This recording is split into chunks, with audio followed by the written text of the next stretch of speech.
bienvenue chez vous. Espoir Henri, Kassima TV, abonnez-vous massivement. Tous les fans de Maman Tatiana, Bino Baibonara, Tosongi Tinyamakani, ma indication politique ya Kitoko, venez nombreux vous abonner. S'il vous plaît, n'ayez la rabino. Pourquoi pas Tolali Tolamuki Bokom Sinambamo, Dika 24.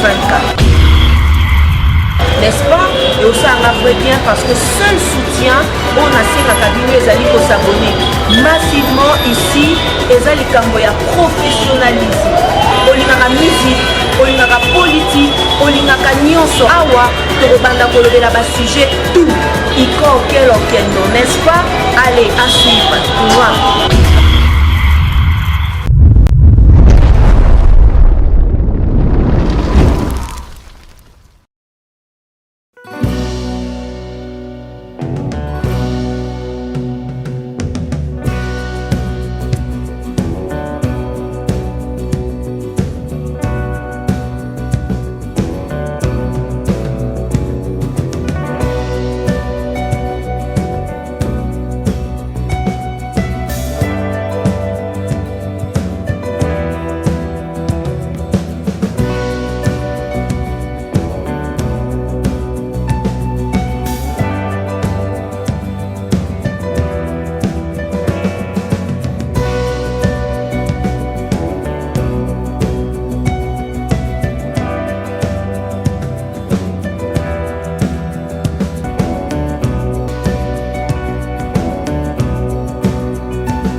Bonsoir mesdames et messieurs, ça dépend de l'ère à laquelle vous nous regardez à travers le monde, à travers cette émission Tour de contrôle présentée par votre humble servante Ornella Makangila.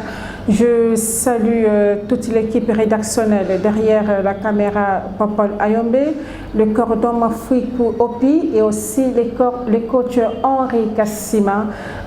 Nous vous saluons, merci coach pour vos remarques et suggestions et nous vous demandons aussi Nabino Bozali Kotala Bisso pour s'abonner massivement, c'est le seul moyen pour vous de nous soutenir. Abonnez-vous massivement, likez, partagez, commentez, surtout n'oubliez pas aussi la cloche des notifications pour vous arrêter en une seule émission Nabino Asika. Voilà, aujourd'hui nous allons parler des 3 points.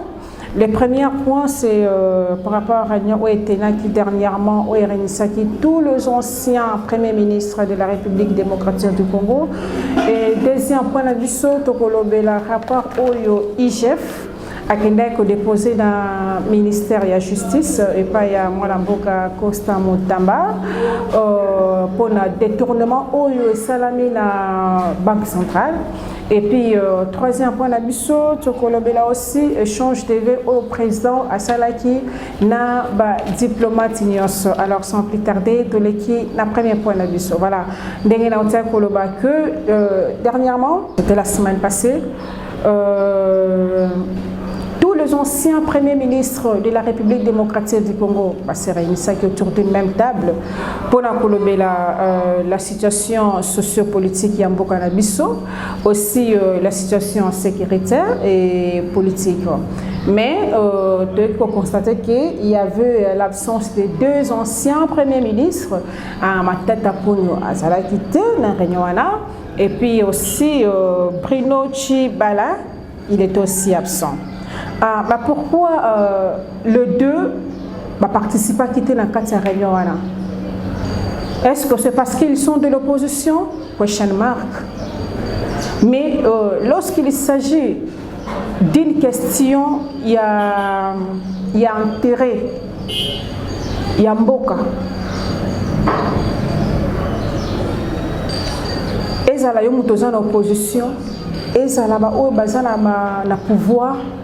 Il faut qu'on se réunisse ensemble parce que les Kambo Yamboka, bazo traiter question moko ou eza pour l'intérêt à Banamboka. Mais donc il faut remarquer que 5 seulement au Bazala qui présent la réunion, entre autres, il y a Léon Kengo Wadondo, il y a Évariste Mabi Moulumba, il y a le général Lukoulia, il y a Mozito, aussi Sami Badibanga, des répondants qui sont présents dans la réunion. Tout ce qu'ils ont dit lors de cette réunion, ils n'ont pas tort parce qu'ils ont parlé de la situation socio-économique du pays. Ils ont compris que le peuple congolais souffre. La situation socio-économique du pays se dégrade du jour au lendemain. Le peuple congolais va comme vivre là moins d'$1 par jour. Presque tous les secteurs, ils ont marché dans le domaine du transport route Kolobate. Malgré tarif et bima qui met, le chauffeur va respecter le tarif yanate. Le il était mutasambela qui bango ba bus wana. Alors, tout bazai ko souffrir et ça toujours banamboka. Alors lors de cette réunion, bango ba évoquer toutes ces questions wana. C'est bien bon parce que même le président de la République lui-même, il reconnaît que le pays va mal. Social. Et autant la malamouté. Banamboka bazo souffrir biloko eza komata. Le ministre des Finances a promis qu'il la veille. Il y a Noël qui est biloko rokita. Mais jusqu'à présent, rien n'a changé au marché. Bien le contraire, biloko coûte comme si soit komata makas. Ça qui arrive est commis dans combien? Ça qui a semoule est commis le nom dans combien? Bidon où il y a 5 litres, le lait commis dans combien? Kilo poisson, non, ça nous dépasse. Kilo poisson, comme on poisson, on va dans 3500. Le kilo poisson, comme ça, on va 10 000 francs. Tu éviter, Baramboka Barosuka Wapi. Na salaire en à combien au bon bagagnac? Par jour pour le transport, nous avons dépensé plus de 15 000 francs. On a payé 20 000 francs. Vous imaginez? Alors tous ces anciens ministres-là, lorsqu'ils sont réunis, Balobela qui a un peu ma cambouana nyos. Mais, juste pendant que là-bas, évoquer peut-être question moussous. Parce que lors de cette réunion, ils sont pour le changement de la Constitution. Ils ont appuyé le chef de l'État pour une réforme. Est-ce que c'est la Constitution qui bloque les changements? Il y a le développement plutôt en Bukalabiso.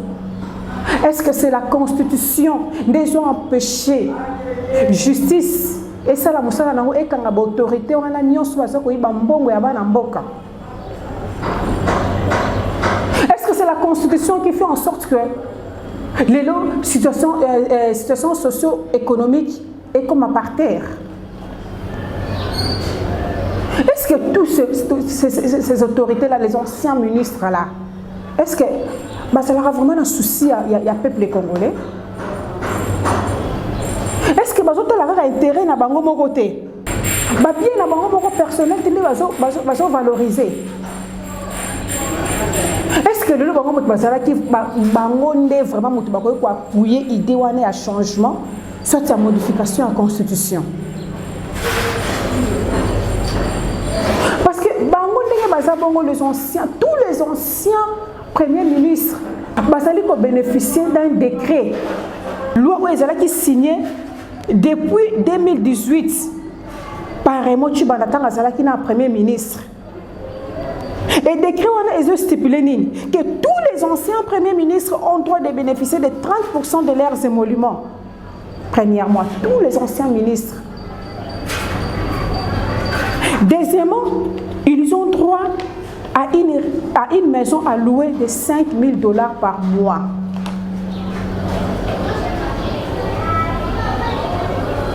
Troisièmement, ils ont droit d'un véhicule 4x4 tous les 5 ans. Quatrièmement, ils ont droit d'un billet business class pour un voyage à l'étranger. Voilà tout ce qu'ils ont comme avantage. Besoin d'avoir la population, bolingi population,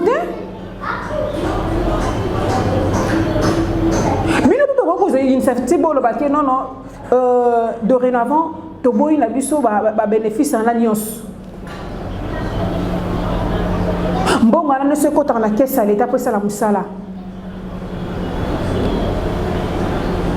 Je comprends aujourd'hui pourquoi peut-être que les deux autres, Matata Pogno et Raymond Chibanababoya qui n'a pas peut-être pour participer dans la réunion.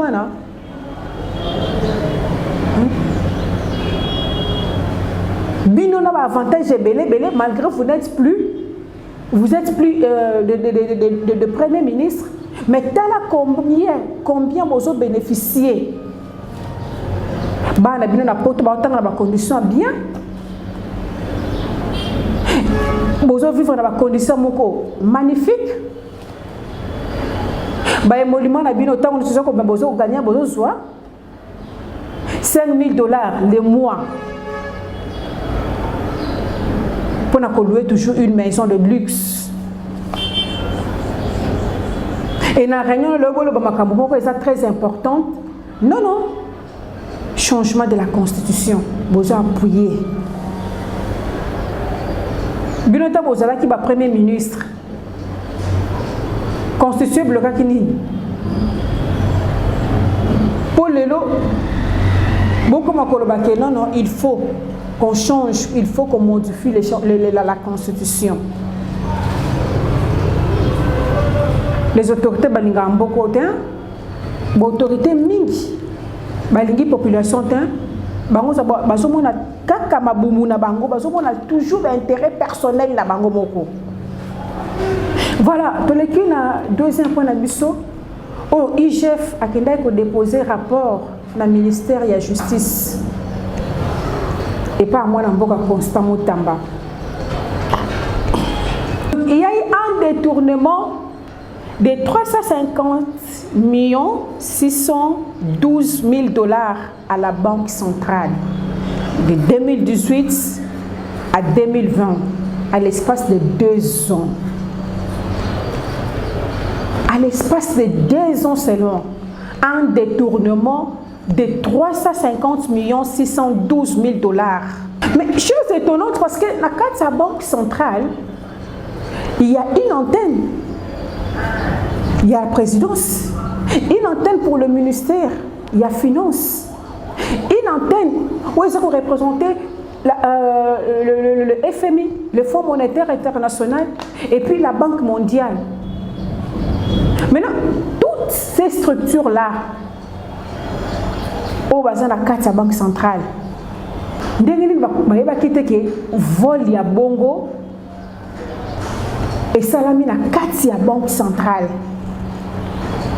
Comment expliquer que toutes ces structures-là va remarquer qu'ils volent l'ouanate? Moi je dis ça c'est un complot. Parce qu'avec ces montants-là de 350 612 000 $, et que quand on a 350 km de routes, parce que par 1 km, 1 million plutôt, et que quand on a 1 km, bon, si on calcule 350 km, et ça c'est une affaire, 350 millions de $, on va détourner. De Kinshasa jusqu'à Matadi. Kinshasa, Bandundu. Aussi, Bukavu, ce petit bougement, il a tout ça. Mais les lombongo, là, ils ont beaucoup de batu. Mbongo, ils ont une poche d'individu. Ce que la structure, on a une structure centrale, on a une Moussa Longo est à la canine pour que une grosse somme et qui ne colle moi boy et qui ne bunga. Voyons comme l'IGF a passé dossier on a dans le ministère de la Justice. Si réellement le ministre Osala Moussala est comme il faut, parce que même le ministre Moutamba aussi, il a lancé un arrêt international. Il faut balander la motonio so. Même au bazar à l'étranger, il travaille dans la banque centrale à l'époque, il faut balander la banque qui a détourné cette grosse somme d'argent. Et que 350 km de routes. Nous toujours des immeubles par-ci par-là. Il y a des 5 immeubles au Azana général, au à travers la banque centrale. Mais bon, on a mis un immeuble donc la population va continuer à souffrir. Ben individu comme un millionnaire. La population va être du jour au lendemain. Moi, je ne crois pas que ça l'épargne était. À cause de l'épargne, comment? Avec quel argent? Parce que tout ce qu'on les paye, et comme on reçoit des fois sur le transport, on n'a même pas reçu la provision. On n'a pas reçu la provision de la mandat.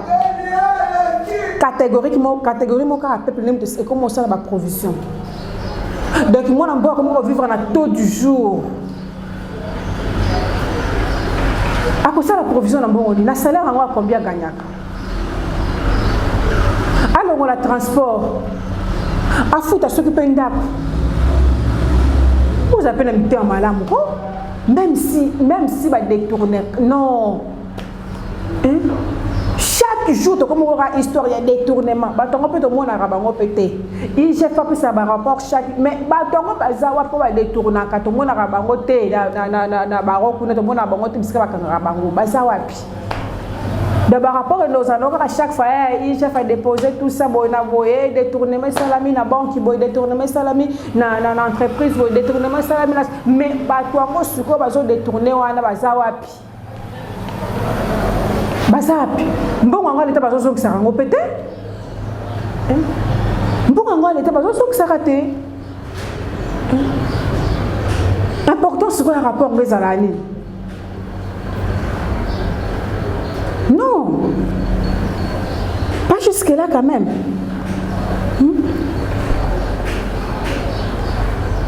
À l'époque, le procureur Vaughan a s'occupé une maison en Belgique à 900 000 $. Si le dossier sans suite. Dossier à 100 jours. Bon, il m'a pas tonga marché central. Bon, il m'a pas tonga route. 700 millions de $. Sans suite jusqu'à aujourd'hui. Dans toujours tourné Kakaro. Rien ne marche. Parce que Moutona la poche, la poche. Ngonga eza tango na ngai ngape na sala wa ngai na kiyimba na kendi bo benga na kutu expulser même libana batu asani pona kaka dossier wana et puis le monde relais les sous que non il y a pas des investisseurs tout ça azala ba dépôt na mais bo ebindenge ni bo expulser non pas jusque là trop de détournement. Et bon, là qui non, bon que ils ont progressé, bon que ils ont évolué, n'a pas de détournement, bon, n'a ni bien boy. Bon que c'est développé comment? Avant de continuer, nous recevons na rien, au balance sélection nos vidéos au président Akendaki marché central. Suivez cet élément. A débuté sa visite par l'avenue Kasavubu dans son tronçon compris entre l'avenue du commerce et Roi Kadingi autour du nouveau marché central. À pied, les chefs de l'État a vécu les calvaires des automobilistes et piétons de Kinshasa.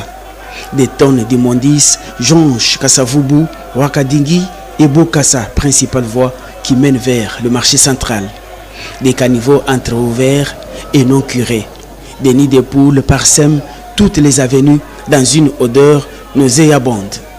Le marché central nouvellement construit est inaccessible. Le chef de l'État Félix Antoine Tshisekedi Tshilombo a fait le constat malheureux sur l'avenue du marché, l'avenue de Marais et l'avenue de Plateau, méconnaissables et envahies de bout à bout par les vendeurs.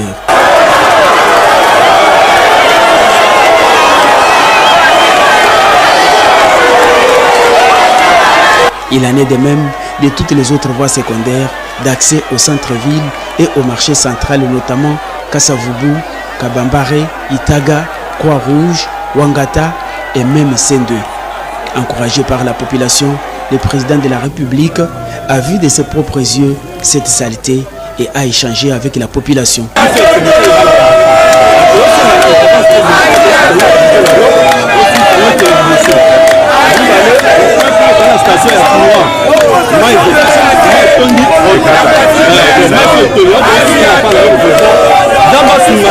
Au grand mot des grands remèdes s'impose. Le président Tshisekedi est déterminé à faire changer cette situation et redorer l'image de cette partie du centre-ville. Des gros moyens seront déployés pour ouvrir toutes ces avenues et démanteler les marchés pirates. Et une fois ces routes opérationnelles, le boulevard du 30 juin sera désengorgé et la circulation deviendra fluide. Le marché central est commis. Et puis la population derrière le président est en train d'acclamer. Dans la condition de vivre, vivre acclamer. Il n'y a pas de route. Partout au Kenya Kinshasa, Nzela malamu ezate, poto salité. Mais la population derrière le président est en train d'acclamer. Par rapport à quoi au lieu de ce président, non, vous savez que les choses ne marchent pas. Ma promesse na yo, ou promettre que la population président. Tous au monde en côté. Au Tikalika on a 3 ans à Pamba pour demander si là, mais tous vivre dans la souffrance. N'invitez ceux qui population congolaise à message déjà dans la souffrance là comme monde normal. Deboye, tu rendras pas qui président na biso dictateur. Parce que yamala moizate tant on comme na bino population au lieu bo loba non na bino bozobete la kama bok mumela na yo santa tukutombele. Et il pas seulement on appelle à ce que population se planer na ngai na ko continuer. Oh ils ont droit na bino bo réclamer bo kokarangote. Mais na ba condition avec bozo vivre na yango bozo continuer na ko beta maboko. Il fallait pour manifester même mécontentement na bino. Bon, le président, il n'y a rien de bon. Hein? Rien ne marche. Mais nous devons continuer toujours à acclamer, à applaudir. Mais nous devons continuer à souffrir. Oui, dernièrement, on a analysé tout ça qui comment le président rwandais Paul Kagame avait tenu des propos moko sales, des propos atroces. Et pas à présent, la mission Félix Tshisekedi, les insultes. Mais, donc, quand il est président, la mission Roti Kabongo, il n'y a pas à répondre, mais merci parce que le président répondait qu'il est intelligemment. Lui n'a pas insulté. À la qui sait que non, il a un niveau. Et dernièrement, lors des échanges de l'échange de V, le président Salakina, diplomate, n'est pas profité qui a répondu qu'il peut la Paul Kagame. Mais avant de continuer, Réa balancer les éléments à présent et à échange de vie. Mesdames et messieurs, 2024 avait débuté sous le signe de la confirmation de ma victoire et de celle de la coalition politique que j'ai conduite, l'Union sacrée de la nation, lors des élections générales de décembre 2023. Ce scrutin libre et transparent a permis au peuple congolais d'exprimer dans toute sa souveraineté sa confiance renouvelée en notre vision et notre projet de société. Contrairement à d'autres pays où les élections s'apparentent à des répétitions d'un scénario préécrit avec des adversaires soigneusement choisis d'avance pour garantir un résultat inchangé, le processus électoral congolais est un espace ouvert où chaque voix compte, où chaque citoyen peut concourir et où l'opposition a sa place. La République démocratique du Congo avance résolument vers la consolidation de l'état de droit, étant persuadée que sans justice, aucune paix durable ni aucun développement véritable ne peuvent être réalisés. Il s'y est de souligner que j'ai fait de la justice mon cheval de bataille, car c'est sur elle que reposent les fondements d'une nation émergente. La République démocratique du Congo ne demande pas de l'aide. Elle exige une solidarité juste et équitable, fondée sur le respect de sa souveraineté, de son intégrité territoriale et de ses droits fondamentaux. Ce soutien n'est pas une faveur. C'est une responsabilité collective dans la préservation de la paix et de la sécurité internationale. La communauté internationale doit maintenant transformer ces déclarations en actions tangibles et dissuasives. Cependant, les provocations continues de Kigali, ses violations répétées des accords et son soutien actif au M23, disons-le clairement, compromettent la crédibilité de ce processus. Mais permettez-moi d'être parfaitement clair. La République démocratique du Congo ne se soumettra jamais aux pressions d'acteurs extérieurs tentant d'imposer des conditions contraires à nos intérêts et à notre souveraineté. Nous ne cesserons de réaffirmer notre position. Le dialogue avec un groupe terroriste comme le M23 est une ligne rouge que nous ne franchirons jamais. Toute tentative de normaliser ou de légitimer ces criminels constitue une insulte à la mémoire des victimes et un affront aux principes fondamentaux du droit international. Dans ce contexte, tout ce que le président a dit dans cette vidéo est vrai. Le président Tshisekedi a raison. La Rwanda démocratie s'arrange avec les autres pour Azalaye Moko le seul candidat. La Rwanda opposition Ezada. Moutono saluka côté mais la Paul Kagame il l'arrête. Atiaka ina kacho. Amenaka vie dure. Même ceux qui sont à l'étranger, Azana Batouné Balandi la Kaye. Un grand dictateur de l'Afrique. Mais chez nous en RDC, oui, il y a de la démocratie. Parce que lors des élections, il y a plusieurs candidats. Mais démocratie, on peut en dégager au BCP de zone européenne en RDC.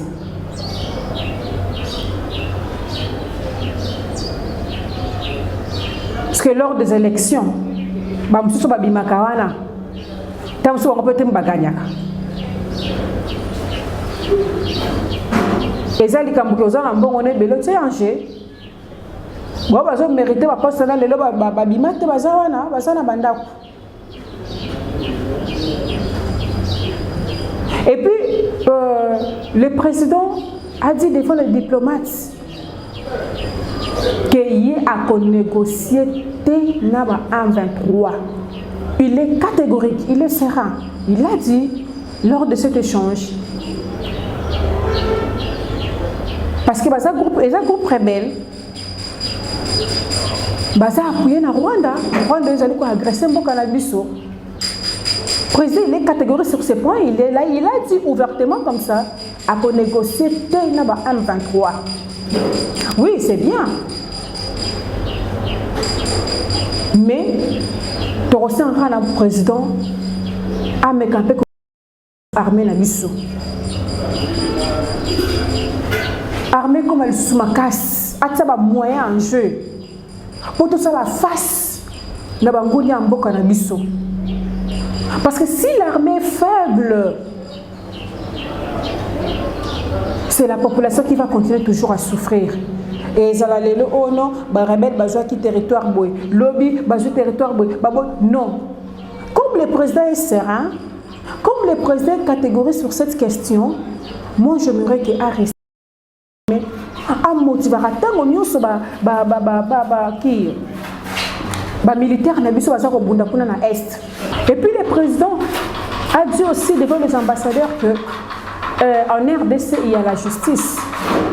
Bon, est-ce que c'est vraiment la vraie justice? Parce que les ambassadeurs, les diplomates, ils paient bien la situation. Il y a beaucoup de biso, ils maîtrisent bien. En RDC, il y a trop de détournements. Il y a beaucoup de voleurs en cravate. Malgré le rapport au IGF, après ça, chaque fois, mais on n'a aucune photo. Un proche, il y a le président de la République derrière les barreaux. L'autorité n'y en soit pas, parce qu'on va détourner. Non, tout le monde a bangoté qui va kanga bango.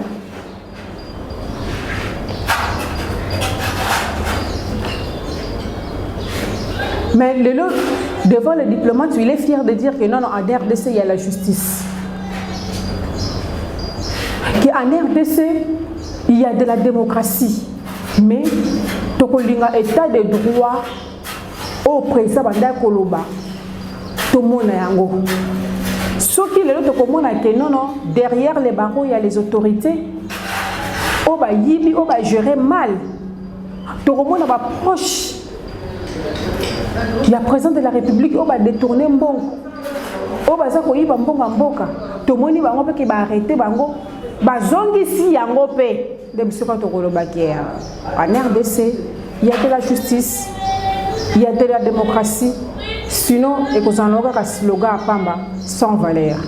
Merci à vous, très chers internautes, vous allez qui derrière vos postes téléviseurs en train de suivre cette analyse. Alors, vos remarques et vos suggestions sont toujours les bienvenues. Quant à nous sont toujours les bienvenus. Alors, n'oubliez pas de vous abonner, de partager, de liker. C'est le seul moyen pour vous de nous soutenir. Ceux qui nous ont besoin prochainement. Bye.